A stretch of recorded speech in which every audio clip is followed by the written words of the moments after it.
Pour mieux détecter les fraudeurs à la rénovation énergétique, le gouvernement annoncera de nouvelles mesures courant juin. En attendant, MaPrimeRénov' pourrait être suspendue quelques mois.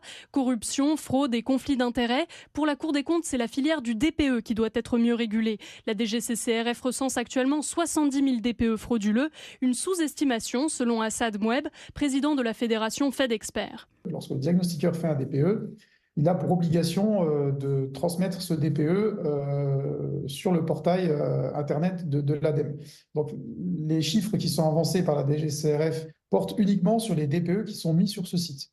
En revanche, on n'a aucune information sur le nombre de DPE frauduleux qui ne sont pas mis sur ce site. La Cour des comptes suggère la création d'une carte professionnelle pour les diagnostiqueurs. La ministre chargée du logement Valérie Létard a aussi présenté une série de 10 mesures en mars. L'intelligence artificielle qui va permettre de contrôler les incohérences dans les rapports, le QR code qui va permettre de vérifier l'identité et donc la qualification du diagnostiqueur, sa géolocalisation qui va se permettre de savoir si c'est bien déplacé, voire l'horodatage. Toutes ces nouvelles mesures sont attendues avec impatience. Une proposition de loi contre la fraude aux aides publiques sera aussi promulguée dans quelques jours. Elle permettra la publication d'une liste d'entreprises épinglées par l'administration. Selon nos informations, une centaine de sociétés de rénovation devraient y figurer.